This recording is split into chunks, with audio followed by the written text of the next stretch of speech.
Hello, everyone, and welcome to episode 237 of the Juicebox Podcast. Today's episode, you know by the title, is with your favorite guest, Jenny Smith. Jenny and I are here today to add an 11th entry into my Diabetes Pro Tip series. Please don't let the fact that this is the 11th episode in this series make you think basal rate testing, probably not that important. If it was, they would have moved it up sooner. Not even close. Having your basal insulin correct is the core of everything you're doing with insulin. You can't trust that your bolus was right or wrong. You can't understand why you got low or why you got high. When your basal insulin isn't correct, everything you see coming back to you from your blood sugar experiences, from your glucose monitors, from your meter testing, none of it is actionable. None of it is valuable if your basal isn't right. Every time I speak with someone privately, we start with basal insulin. Doesn't matter if you're pumping or injecting, and most people's basal insulin is significantly incorrect. If you're seeing blood sugars that you don't understand, it's easy to see a low blood sugar and think that means less basal. But that's not always the case. At the end of this episode, I believe you're going to have a firmer grasp of what basal insulin is, how to make adjustments to it, and why it's so important. You really need to listen to this one. This is where it all starts. This episode of the Juicebox Podcast is made possible by Dexcom, Omnipod, and Dancing for Diabetes.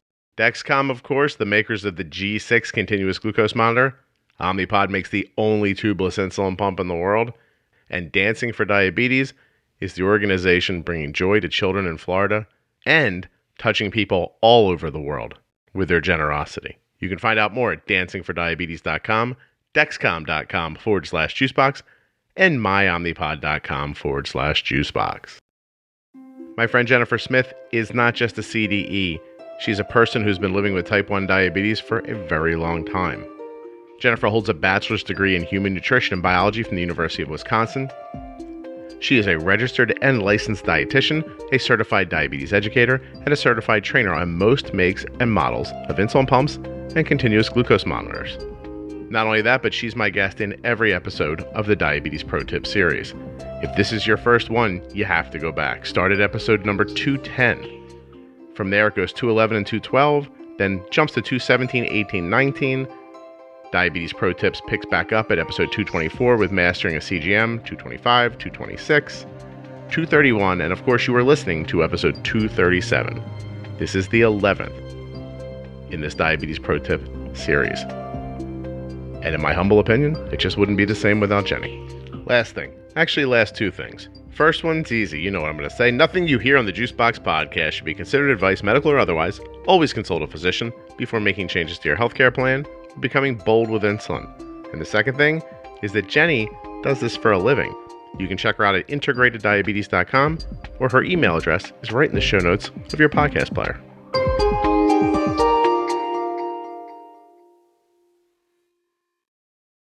A funny thing happened the other day. I felt like we did such a great job of outlining everything that everyone would need to know. And I was so comfortable with it that I started supporting the podcast episodes with like social media posts like, hey, don't forget how important your basal insulin is.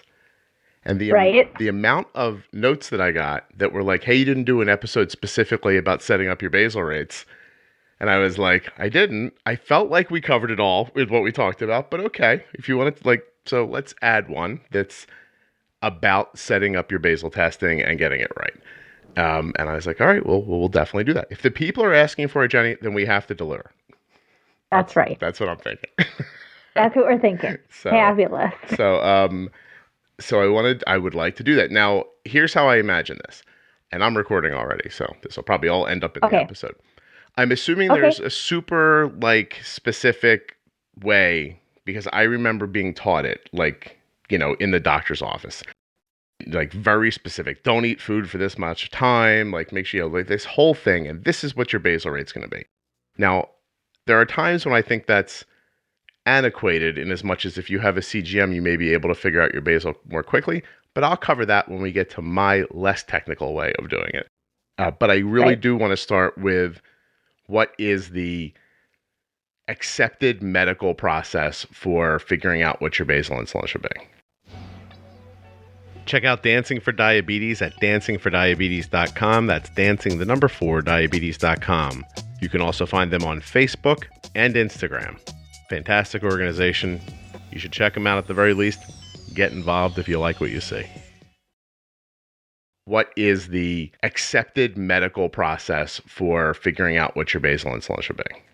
Go crazy, Jenny, because I feel like you're going to get to talk a lot right now.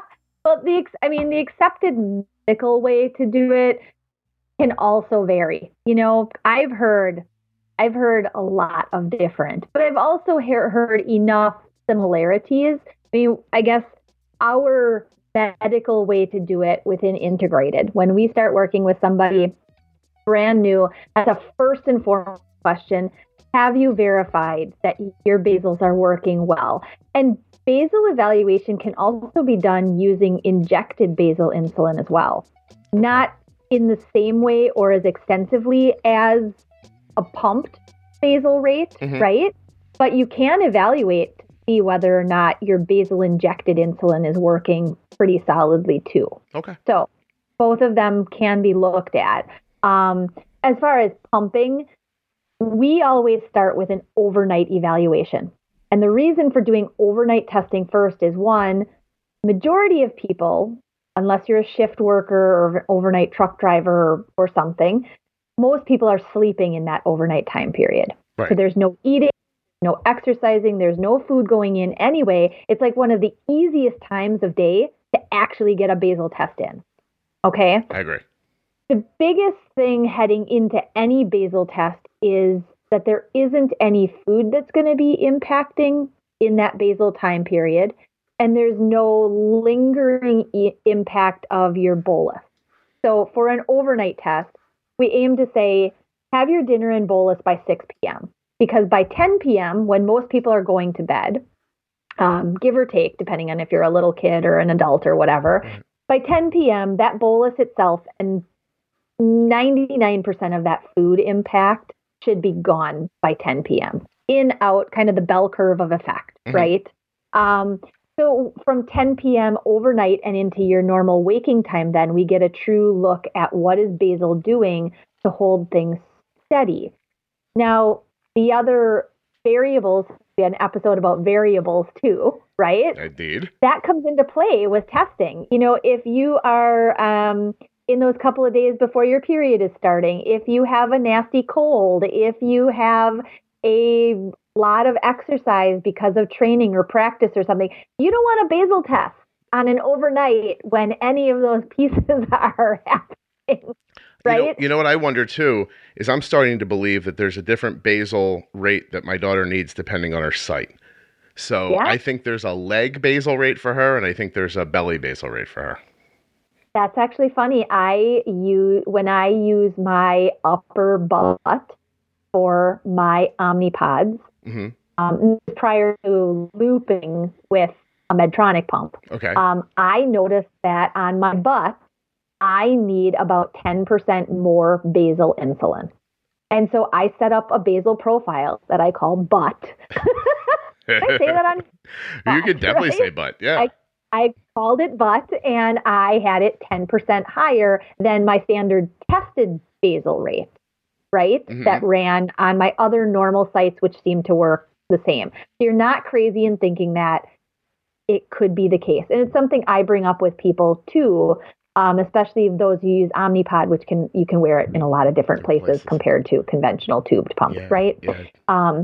So overnight, the goal of basal testing then is to have fair stability, and not like this entirely flat line, but the goal is to not have more variance than about 20 to 30 points up or down from where your finger stick value at 10 p.m. is.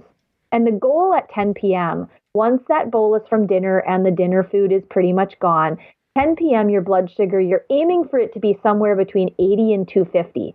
I know that looks like a broad range, right? And you're thinking, well, gosh, if it was like 150, I'd totally correct that at bedtime because I don't want to sit at night all night at bedtime, 150. You let it lie. You don't touch it. You don't take corrective. Just let it sit. So if you go to bed at 188, you leave it alone because the basal's job is to not correct that.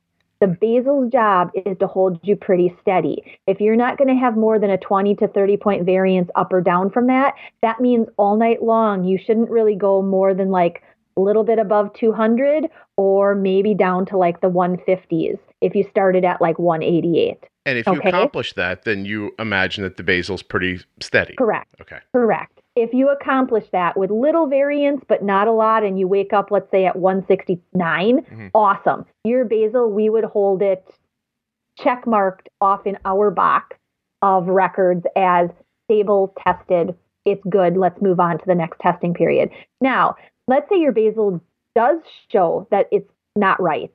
Let's say that 10 p.m., 188 blood sugar, but by 1 a.m., you're starting to see a drift up. That's significant. And by 2 or 3 o'clock, you're like 50 or 60 points higher than you went to bed at. Absolutely, there's something wrong. Now, where do you adjust? That's the next big question. People are like, well, I was high at 2 o'clock, so I changed my basal at 2 o'clock so that it wouldn't be high anymore. Right. It's kind of missing the boat, right? Right. Because where you really want to adjust the basal is about 1 to 2 hours prior to the drift to being too high or too low start.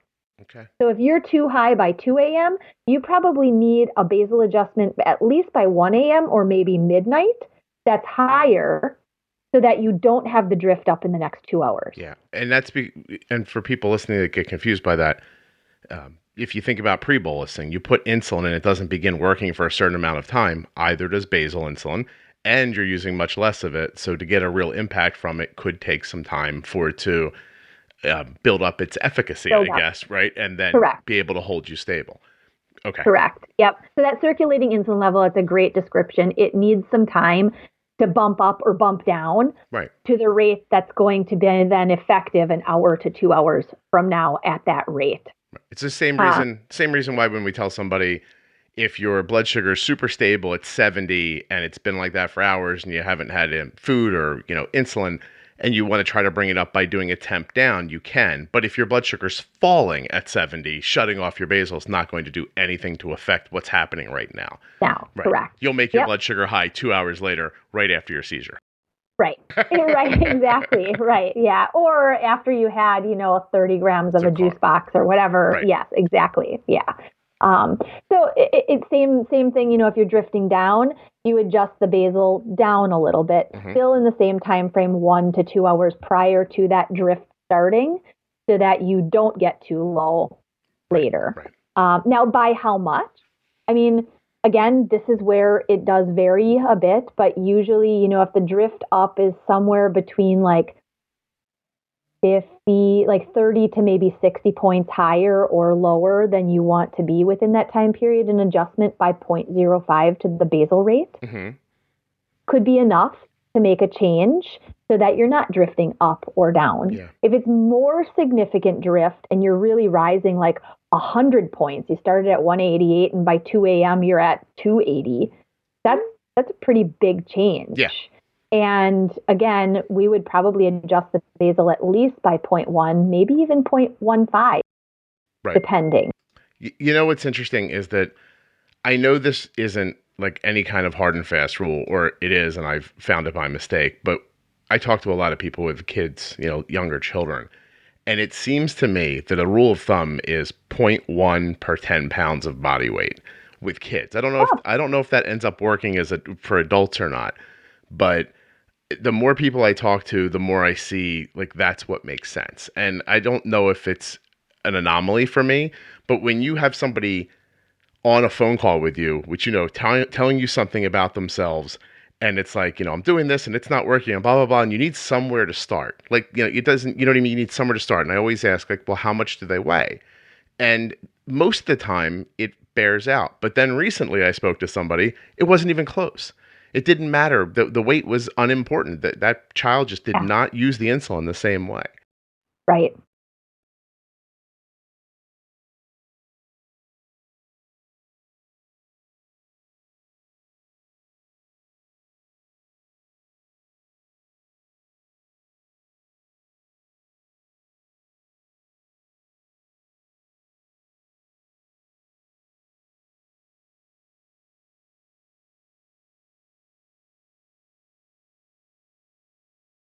I think of basal in a completely odd way. I think of it like volume, right? Like on a stereo. And I just think if you can't hear it, or if the basal's not working, turn it up. And if it's too loud, turn it down. And because Arden's using, a Dexcom G6, I just turn it up until she gets where I want her to be, and then I dial it back a little bit. Is that a bad thing? Am I doing that wrong? Is that irresponsible? Which, by the way, in the last 10 years has become a word again. I don't know if you know that. Irresponsible. There was time grammar people would be like, that's not a word. You can't say that. And all of a sudden it's become acceptable in like the last half a decade or so. So now I feel comfortable to speak improperly again. So irresponsible. Is it irresponsible?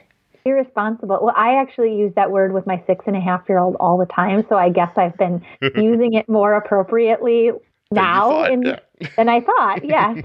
Like, that is irresponsible to do that. Do not do that, so. Yeah. Anyway, I don't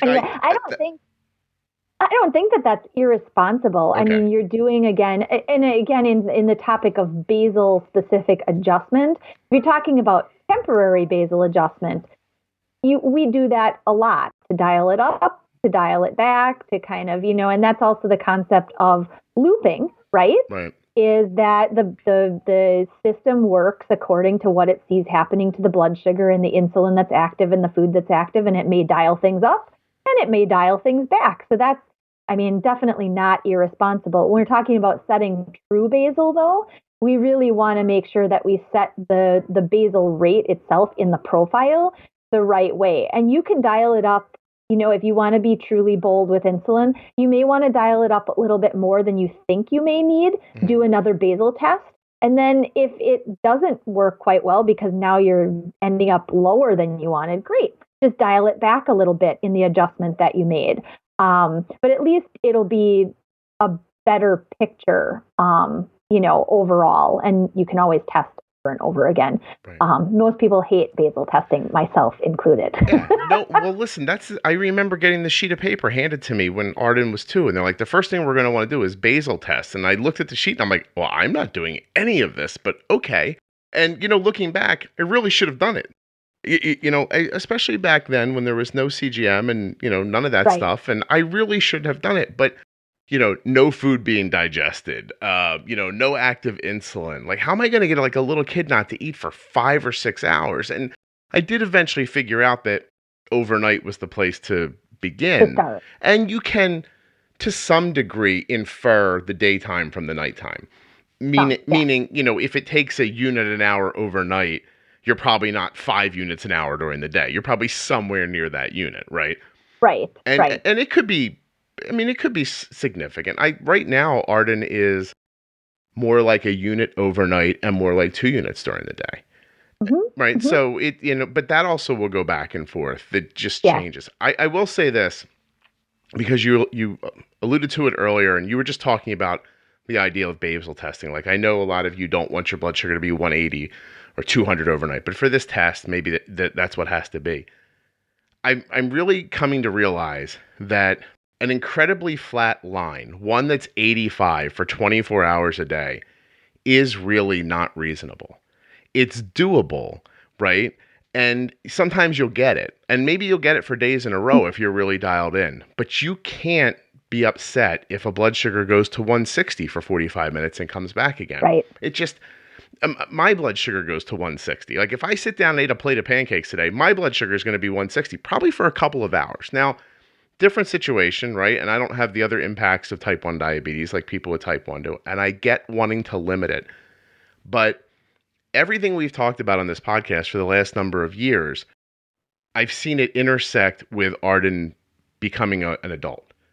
And so do I think you can keep a 90 blood sugar forever if your kid hasn't hit puberty yet? I bet you can, right? I think it's super easy. I think that when you get to puberty, I don't think you should beat yourself up if that doesn't happen.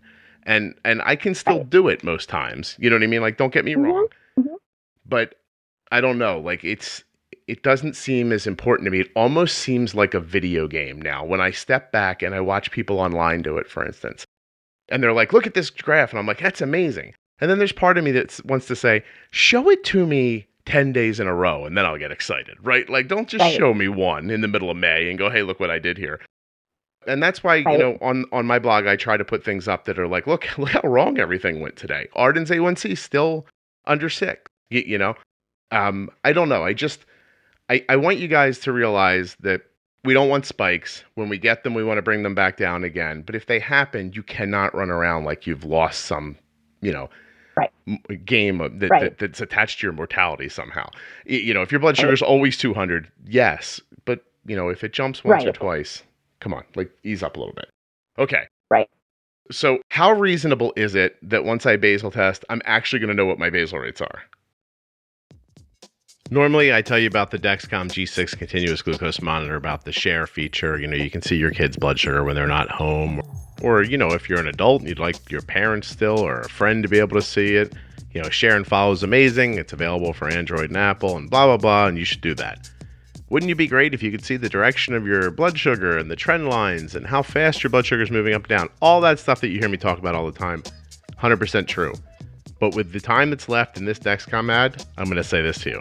You are listening to the basal adjustment episode. By now, if you're still listening, you must believe how important it is to have your basal insulin correct. And while you can do it without a Dexcom, it is so much easier with one. I mean, oh my God, it's so much easier. Go to dexcom.com/juicebox to find out more about the Dexcom G6 continuous glucose monitor. Let me sweeten the deal by telling you this story. It's summertime now. Arden's home from school. Last night she was up FaceTiming with friends from all over the country, and they were up way too late. So Arden needed to sleep in today. She slept till 1:30 in the afternoon, and I was able to keep her blood sugar from going low or high while she slept all of that time away. All that. Think about that. 6 a.m., 7, 8, 9, 10, 11, 12, 1. No food. No intervention, just the information from the Dexcom to help me make decisions about her basal insulin. And those decisions kept her blood sugar between 70 and, 120 is where we get a high alarm. But honestly, I never saw it go over about 95. Dexcom.com/juicebox. The links in your show notes or at juiceboxpodcast.com. Get started today. But before you do, let's talk about Omnipod, the only tubeless insulin pump in the world. The insulin pump that my daughter Arden has been wearing since she was 4 years old. It's 11 years ago. And it has been nothing but the best friend we've ever had in diabetes. Last day of school, Arden went to a friend's house to go swimming. Had her Omnipod on. Last night, needed to make an adjustment to her blood sugar. Picked up her PDM, button. Just like that. No tubing. She's laying in bed FaceTiming. She's not wrapped in tubing. She doesn't have to balance her controller on her head or stick it in her pants. That doesn't exist. Omnipod was over on the dresser. Right there, just there. Just reach over and grab it, push a couple of buttons, give yourself some insulin. Take some insulin away, maybe a temp basal decrease. I don't know what you're doing, but trust me, whatever you're doing, you want it to be easy, and you want it to be good, and you want it to be wholesome and fulfilling and make your life better, and that's exactly what Omnipod does. The best part is Omnipod wants to send you a free, no-obligation demo. They call it a PEC, a Pod Experience Kit. They'll send it right to you, right to your house, so that you can try on an Omnipod for yourself before you make any decisions. myomnipod.com/juicebox. Show the links in your show notes or at juiceboxpodcast.com. No more ads. Talking about basal insulin the rest of the way.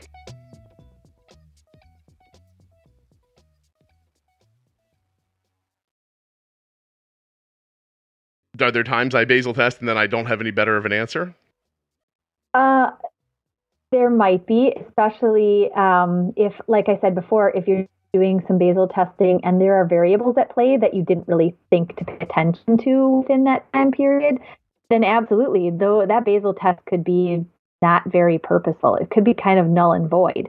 And this is something I encounter a lot with women. And something I bring up when I work with them to begin with in a first visit is, one, you said you've done basal testing, but two, do you know your cycle impact if you have one? Mm-hmm. And two, did you basal test in that sweet spot of like 2 to maybe 3 weeks, whether women are on birth control or not? There's sort of like this 2 to 3 weeks of sweet kind of place of management without significant hormone impact. And that's where basal testing needs to happen. It needs to happen without the impact of the pre-cycle or ovulation hormones kind of coming into play. So if you haven't basal tested in those sweet spots, you can be completely wrong on what's happening and what your basal needs are. Once you do have that sweet spot put into play, then the other, and this is an important piece that a lot of people ask about too, is great, so then I need to test in these other times. Well, not really. What we find is that women mostly need like a 25 to maybe 40% increase in a hormone-specific time period of the month. If you know that, what you can do is use a temp basal, see how well does this work. And what you can do, because the time periods during the day that your basal goes up or down, physiologically, those times will remain pretty stable. Those shouldn't need to change. It may be that you just need 25% more between 6 a.m. and 10 p.m., right? Okay. So you can plug that into a basal profile, set it, and turn it on or enable it when you need to. But those time periods of the day, they stay pretty stable. Once you've designated, my basal needs go up at 2 a.m., they shift down again at 8 a.m. They're pretty stable until 4 or 5 p.m. They might go up or down again. Another piece for basal testing is that most people, again, your diabetes may vary, but most people most people have one valley and one peak to their basal during the day. Okay. So let's say they start midnight at 0.6. It might go up to 0.8 by 2 or 3 a.m. Maybe it goes down around 8 a.m., 9 a.m. to like 0.6 again. And then through the day, it stays kind of lower. And then it may shift back up into the evening time. Okay. So you kind of had one dip and one rise through the course of a 24-hour time period. Again, that's most people, not everyone. Most people also have about 3 to 5 basal rates through the course of the day, or basal time periods. So, midnight until 6 a.m., 6 a.m. until 4 p.m., 4 p.m. to 9 p.m., 9 p.m. to midnight. Those time blocks, most people have about 3 to 5 different segments of rate need through the course of a day. Yeah, and you have to stay flexible too. You can't just say to yourself, look, I've set this basal rate. It starts at 3 p.m. and it ends at 7 p.m. and it always works. And then Thursday comes and at 5 o'clock, your blood sugar starts to drift up and it won't stop drifting up. You can't lock yourself into that doesn't make sense because my basal always works. It's not working now. And the reasons, and we talk about this throughout the years of the podcast, but the reasons are almost unimportant in the moment. The truth is your blood sugar. Yeah, right. You need more insulin, use more insulin. And I've begun to start saying privately that the diabetes, your blood sugar, it's requiring more of you. So give it to it. It's telling you something. Your blood sugar going up is your body saying, hey, I don't have enough insulin. Don't wonder why, just believe it. You know what I mean? Like there's no reason to, I don't know. If you came up to an intersection and there was a cop standing there with his hand up and says, don't go around the corner, there's a guy with a gun there. Just believe the cop and don't go around the corner. There's no reason for you to peek your head around the building and go, oh my God, there is a guy shooting there. Just take his word for it and walk around the block. And move away. Right. So when your diabetes is telling you, hey, I don't have enough insulin, just believe it and give it more insulin. I got this beautiful note this morning from someone who said they were listening to the last episode. And she said, I think she called it like a bat in the head moment where she was just like, oh my God, I'm an idiot. Why am I not using more insulin? Running around all day looking at her blood sugar going, what's wrong? What's wrong? What's wrong? What's wrong? And she said, we must have said something on the podcast. And she just was like, oh, but sometimes that happens. Cause you get so narrow focused on the things that are supposed to be happening that you can't break away from them for a second and look at actually what's going on. Listen, people, this is good life advice too. If you're fighting with a spouse or a girlfriend, right? And you're saying to yourself, I have the best intentions here. Why is she upset? It doesn't matter. She is, so you're doing something wrong. Forget figuring out what it is. You're wrong. Stop. Or, you're wrong. That's it. Yeah. I've given you a number of ways to think about this now. When your blood sugar is going up, give yourself more insulin. As a matter of fact, Jenny, my next t-shirt is going to say more insulin. That's the next t-shirt I'm going to print if I can ever figure out how to print Can I t-shirts have again. one then? Absolutely. Jenny deserves a t-shirt. All right. Everybody's always like telling me, it's like so easy to print t-shirts. How can you not figure it out? It's like, I'm very busy. Leave me alone. But I'm trying. Anyway. Yeah. But I think that's also a really good point, Scott, because if this is where you could also say, is it a trend now? Like you said, 5 p.m., my blood sugar is going up. I don't know why. Right. I don't have any active food. I don't have any active insulin. It shouldn't be going up. I felt like things were pretty good up until today. Great. Well, you know what? Tomorrow, if it's happening again, the next day, if it's happening again, something shifted. Why? Yes. Again, don't play with the why. I mean, you can go back and evaluate and look at some things and whatever, but in the moment you say, you know what? It looks like my blood sugar is starting to go up by 4:30, 5 o'clock every day, and I'm high by 6 o'clock, and I keep adjusting and correcting. Don't do that. Right. Adjust it. Make an adjustment and go forward. And then, you know what? If it shifts back down, great. If a couple of days you're ending up low, then you shift it back down again. Yeah, see, you're highlighting something that I've never understood when people say to me, how many days till I think it's a trend and I should change? And I'm always like, what? Like by the time you suss it out 3 days later, it might go back again. Now you've given away 3 days of your blood sugar at that level. Right. Yeah, just learn. Don't ask your wife, are you really going to wear those pants? Like, she doesn't like it when you say that to her, right? Like, so stop and don't Right. do it again. Like, Right. my blood sugar went up at 5 o'clock. I did something about it. Tomorrow it went up at 5 o'clock. I did something about it.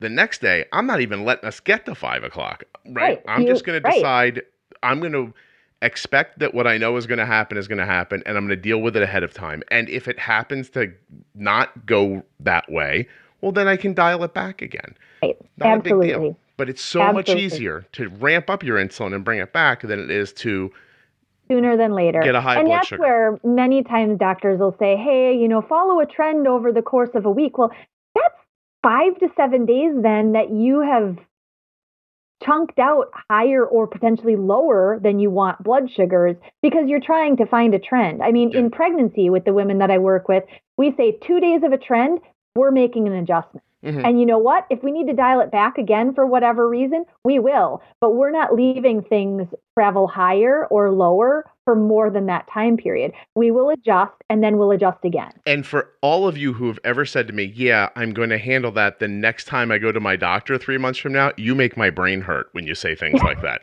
Okay, just please do not wait 3 months to address something. Even I just yesterday had a person who won a giveaway that I did with Dancing for Diabetes, and we had a phone call together.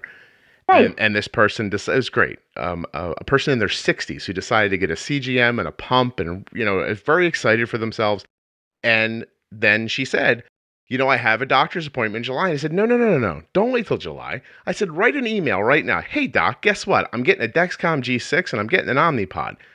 Go ahead and send those prescriptions in for me. I want to do that right now. And when I'm excited to come to you in July, and I'm going to bring my new stuff with me, and you can show me how to do all of it. And I said, and if you never make it there to show her, maybe you figure it out on YouTube or somewhere, whatever. And, but, or maybe they'll send a trainer to your house. I think that is the appropriate thing to say, right? But I was like, don't wait till July. I said, because July is 6 weeks from now. 6 weeks from now, you're going to tell the doctor what you want. They're going to wait a week because people don't do things right away for you. They're going to send in their prescriptions for you. Then you're not going to get this pump for 6 months if you do that. I'm like, start today. Go right now. Be proactive. Yeah. With technology the way that it is, and electronic medical records and things like My Chart and things that you can send back and forth, there is no to not communicate with a doctor. And you know what? If you don't get a response from them within 24 hours, you call the office and you ask to talk to their nurse. And you say, this needs to get to the doctor, it needs to be signed, it needs to be taken care of. Arden's endocrinologist and I have been adjusting her Synthroid. Arden is taking Synthroid and Cytomel now, and we've been making adjustments by email. But what's taking, and it's still taking a long time to get it straight. Imagine if I only made the adjustment every 3 months when I saw her. Arden would be like a puddle on the ground. When Arden doesn't have enough Synthroid, she can't pick her head up off of the ground. She just slumps over and she's like, bleh. Her blood pressure gets incredibly low, and she looks like she's dying the whole time. And so once she has more Synthroid, she sits right back up again. It's literally like grabbing a marionette by its strings when she has enough Synthroid. But if I had to only make adjustments to her medication quarterly, it might take us 2 years to get it right. And we might never, because she's growing and gaining weight throughout that time. And think of her education in this time period too. What would she be getting out of her classes and the ability to perform and any athletics that she likes to do and the enjoyment of fun with friends and everything? I mean, that puts a major cramp in any age, whether you're a child or an adult trying to perform in work or whatever. Yes. I mean, any adjustment, it needs to be addressed in the here and now, not waiting 3 months to say, oh, well, doctor, you can see my is such and such high. I've been having a lot higher blood sugars. I didn't know what to do, but I knew I had an appointment, so I waited until I came in to do that. Yeah. No, right. Jenny, if you were standing out front of your house and you had your garden hose in your hand and your porch caught on fire, would you stand there with the hose saying, oh, the fire company will be here soon. I don't need to squirt the hose at this porch. Why would I do that? The fireman's coming. He's a professional. I'll let him handle it. Just hold the hose up. And I get started with my hose. Yeah. Right. Yeah. Why don't I just see what I can get accomplished here? All right. So bringing this all back to your basal insulin, because no one thinks about their basal insulin with nearly the importance that it is. I spent the first 10 minutes of a conversation the other day explaining to a person what it was. And after I explained it, I had to explain it again. And so... And you can still hear people go, so that's the Levemir? Like people on MDI, they're like, so, and I get it, like they're newly diagnosed maybe sometimes, or they never got a firm explanation. But we treat basal insulin like it's not important, and it's everything. It's so much more important. Like we say it all the time, everything starts at basal. If basal's not right, nothing else works coming off of it. Right. Well, and so many people think that basal's job is to bring blood sugar down. Right? So many people, I mean, people I've worked with who've had diabetes long term, who've come in and, I look at their records to begin with and they're confused and annoyed that their basal insulin isn't letting them wake up at a target blood sugar. I just stay high all night long. Well, you're starting the night high. So time chunks of the day, usually where you are now, it's because the hours ahead of that, something isn't right. Yeah. It's not the here and now. It's the what happened before this that got you here. So let's look. I wanted my basal it's here, and here, and it should be bringing me down. No, that's not basal's job. Right. Basal's job is to hold you steady. If you didn't eat all day long, you shouldn't have much. Diabetes is like a time travel movie. I've come to think of it this way, right? Like whatever's happening to you in the moment when the camera's pointed at you has nothing to do with what's in the frame with you. It's not a murder mystery. It's not somebody stabbing you and going, oh, this is what's happening right now. It's the guy in Act 1 set something down on a table, and in Act 3, 25 years later, that thing is how come you, blah, blah, blah, blah, blah. There are things in the past. There's decisions you're making right now with your diabetes that are going to affect you in 3 hours or 6 hours. And it's not now so much. Like it's interesting too how people overreact to the idea of pre-bolusing originally, because when their blood sugars are out of whack, when they're really first starting to get things together and they're jumping up and down, they're so reactive to everything they see. I did something and then this happened. And I always tell people, if you pre-bolus and 2 minutes later your blood sugar starts dropping, that has nothing to do with the pre-bolus. Nothing. That's why when you guys hear me say Arden's blood sugar was 85 and I pre-bolused her, it's because she was stably 85 for 3 hours. The pre-bolus isn't going to start working right away. I only needed her to get to lunch 10 minutes later. The only reason it would start working right away is if you physically had that cannula in a vessel. Yeah, right. And it was literally going right into the vein. Pumping it into her bloodstream. Right.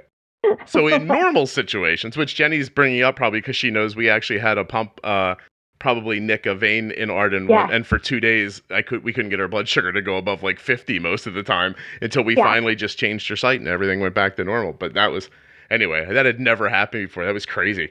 I'm texting Jenny like, you should have seen the text to Jenny. I sounded like you guys sound when you email me. I was like, I don't know what's happening.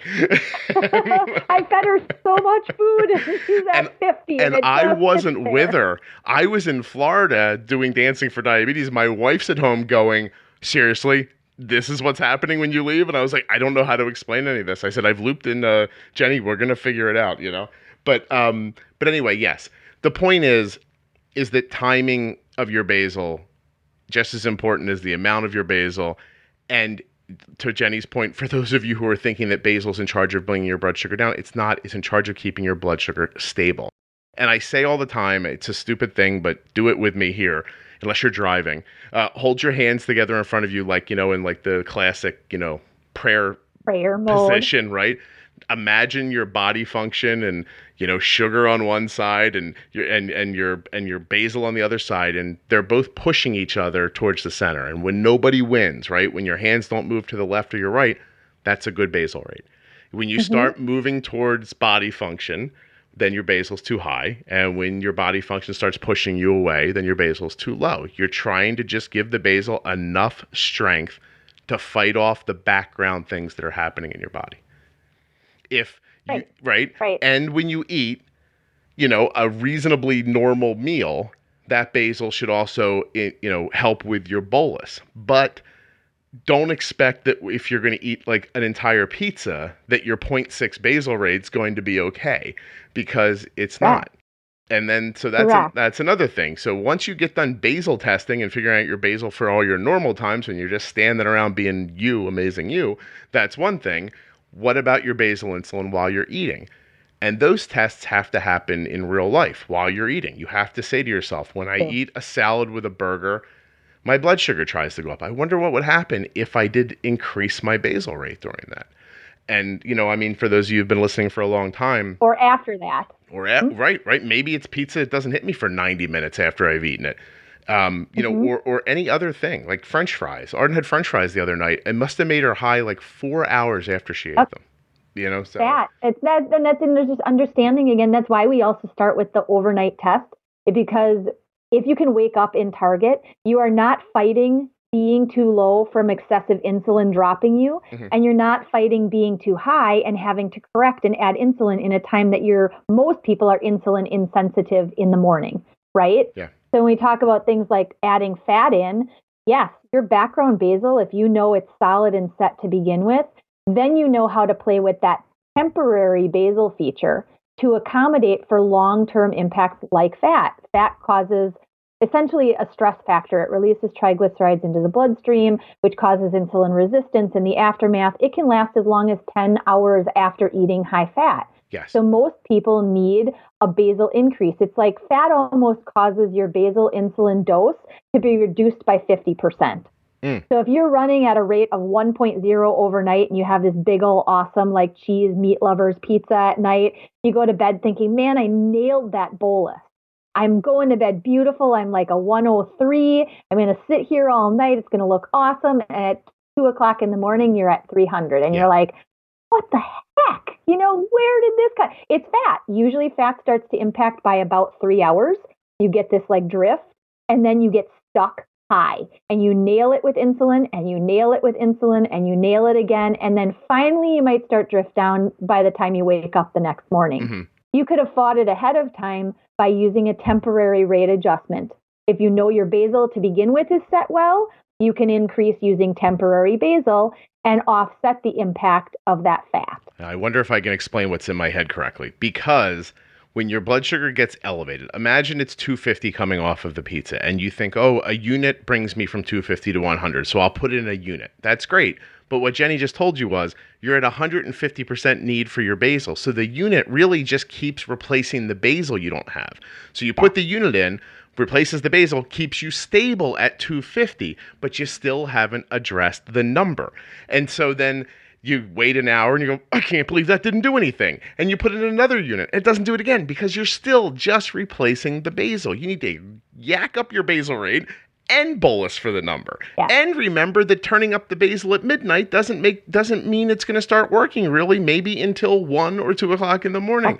So in the end, let me get very close to the microphone. What you need, and I don't want to oversimplify diabetes, is more insulin. That's what you need. You do not have enough insulin. It's just you need that T-shirt, guys. I'm telling you right insulin. now. I can't do this podcast forever, people. More insulin if your blood sugar is high. Hey, if your blood sugar is low, guess what? Let me just go at it right now. Less insulin. There you go. It's not difficult, right?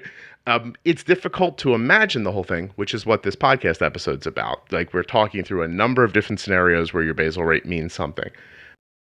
But I think I think that's it. At the beginning here, Jenny explained a more clinical way to do basal testing. I think if you have a CGM, I tell people when we're speaking privately and they're like, how do I figure out, how much more basal to use? I just go, well, if it's a kid and they're like at 0.3, I'm like, well, turn it to 0.4 and see what happens, and I was like, if they start getting low, put it to 0.35, and because your kid's blood sugar's sitting at 200, with 0.3 going in every hour, 0.4 is not going to make them nothing. It just doesn't stand to any reason. Common sense in diabetes is, just like I tell people all the time, one of the best pieces of technology for managing someone with diabetes is text messaging. It is a absolutely pivotal way in how Arden and I deal with our blood sugar. If text messaging is a diabetes tool, and in the same way, right, just trying things is a diabetes tool. Give it a shot and see what happens. 0.4. Okay, now let's see what happens. Not enough still. Or even for little kids, even the incremental of the smaller rate pump, the 0.05 or the 0.025. All of that is an option. It's not on Omnipod, but it is an option on the Tandem and the Medtronic pumps. So that is an option to get smaller incremental adjustments, depending also on what your sensitivity kind of seems to be. Right. I think the only thing that we didn't really is the daytime testing. Honestly, daytime means that if you really want to know what's happening behind a meal, to make sure that the basal is doing its job, the meal can't be there. Right? So if you wanted to look at morning time, you'd really have to, for adults, you can skip a meal because you can deal with that. You can just, you can slug it out until lunchtime and go ahead and eat your lunch and just see what happens in the morning when you wake up. Fasting blood sugar, you let it sit, you don't bolus, you don't take caffeine, you don't eat anything, you can have water or herbal tea or whatever. Don't go for a 10-mile run either. Look at what happens. Little kids, I usually say, you know what, if you can get them to sleep in a little bit longer, maybe on a weekend, at least you're going to get an idea behind what their normal breakfast time is in that morning time to see, did the basal carry them pretty well? Or I had one mother I worked with not too long ago. She's like, he woke up and he just started playing with his Legos right away. He played with his Legos for a long period, didn't even care about eating breakfast. I'm like, awesome. Yeah. That was a basal test. I was like, there was nothing there. There was no food, no bolus. He was sitting and playing with Legos. Fabulous. We've got information. That's cool. That's actually, whatever you can do, just but do it, because you need to know in the end. If you've ever spoken to me privately, what I'll tell you is, in a perfect world, if your basal's right, your blood sugar is going to be 90. It's going to be 85 or 90. Now, I don't expect it to always be that, but that's your goal. And if that's your goal, then when you're at 150, it's not correct. And also, when you're bouncing all over the place, if you're one of those people who right now is struggling and your blood sugar flies all over, you may turn your basal up and get a low blood sugar and think, oh my gosh, that's because I turned my basal up. But it might be about the bolus you used before. So, there's one thing I say all the time that I think is how you start your basal rates. First thing you have to do is find a level.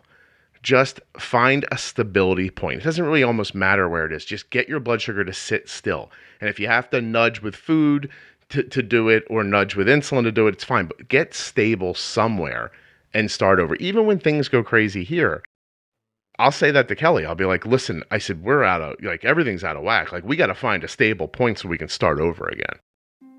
And, you just can't, I don't know. It's like trying to catch a bug. You know what I mean? You got to wait till it lands. Anyway, all right. Do you feel like we've covered it? I think for the most part, yeah. I think we have to. I appreciate everyone who reached out and asked about a more specific episode about basal testing. This was it. I hope you liked it. Goodbye, Jenny. Bye. Thank you for listening to the 11th installment in my Diabetes Pro Tips series with Jenny Smith, CD. Don't forget that there are links in your show notes to email Jenny, or you can go to integrateddiabetes.com if you'd like to hire her personally and have these conversations private with her. Thank you also to Omnipod, Dexcom, and Dancing for Diabetes for being such wonderful advertisers and sticking with the show week in and week out. Really makes it possible for you guys to get the show. And I appreciate, honestly, how easy they are to work with. You wouldn't see that behind the scenes, but they're good peeps. If you just found this Diabetes Pro Tip episode, go back and listen to the rest. They start around episode 210. Also, something new you may not have noticed. Last Friday, I began to post a second episode of the week called Defining Diabetes. In these short episodes, Jenny Smith and I will define a phrase from your daily life with type 1 diabetes. If you're a subscriber, this extra episode will just show up like you're used to seeing everything else. It'll just populate in your podcast player. You can listen to it whenever you want. Thanks so much for listening. I hope you have a great day and a better week. A special shout out to all of you on Instagram who share the podcast so much there. It's amazing. Thank you so much. You're helping the podcast grow in ways that you can't even imagine. Before I go, I'd like to share something that I imagine that most of you who have been listening for a while understand. It took so much restraint not to call this episode Jenny's Butt. But I did it. I'm an adult, and I use the Diabetes Pro Tip series because that's what this is. But when Jenny said she made a basal rate called Butt, I was like, oh my God, this episode should be called Jenny's Butt. Or Butt Basal. Or Jenny's Butt Basal. I don't know. But I just, so hard not to do that.